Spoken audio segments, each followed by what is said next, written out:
Friday, the 3rd of March, and this is from the South.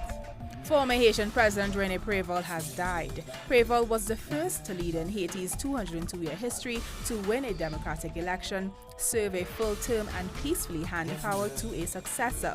During his 1996 to 2001 presidency, Préval managed to build roads and public squares and, unlike many of his predecessors, was not accused of massive human rights violations or theft.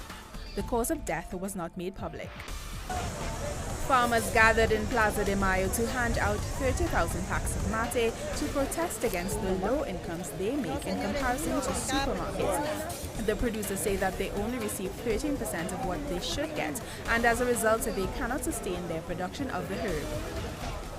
A mudslide in central Peru destroyed at least 30 homes on Thursday morning. The avalanche of mud and rock fell on the Puerto Prado community in the Santiago district at around 4 a.m. Rescue workers rushed to locate those that had disappeared and aid the injured. Meanwhile, mudslides in the southern Ica region caused damage to crop fields and destroyed a system which supplies water to 4,000 local residents. Police clashed with protesters in the capital of Honduras on the one-year anniversary of the killing of environmental activist Berta Cáceres. University students angry at a perceived lack of justice in the case threw rocks at riot police during their protest. According to officials, the police have arrested 6 people in connection with the killing of Cáceres, but protesters say authorities have not apprehended those who ordered the murder. U.S. Vice President Mike Pence used a private email account to conduct public business as governor of Indiana, his office said in a statement on Thursday. The news was first reported by the Indianapolis Star, which said Pence used it at times to discuss sensitive matters and homeland security issues. Pence himself said there is no comparison between his use of a private email account while serving as governor of Indiana and Hillary Clinton's use of a private email server while she was Secretary of State.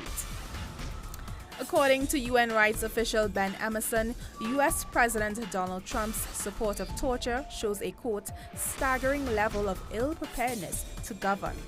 Emerson believes that Trump's defense of torture has set a precedent for other countries to follow, even if the U.S. does not act on it. As the battle for Western Mosul intensifies, some 14,000 people reportedly fled in just one day. Medical workers have warned that women and children have been exposed to toxic gas. According to Iraq's Interior Ministry, the total number of internally displaced people who have fled Western Mosul since the start of the push for the city is 46,000. Greek police and Coast Guard officials said they had arrested at least 13 suspected members of an international criminal organization involved in smuggling undocumented migrants to other EU countries on the island of Crete.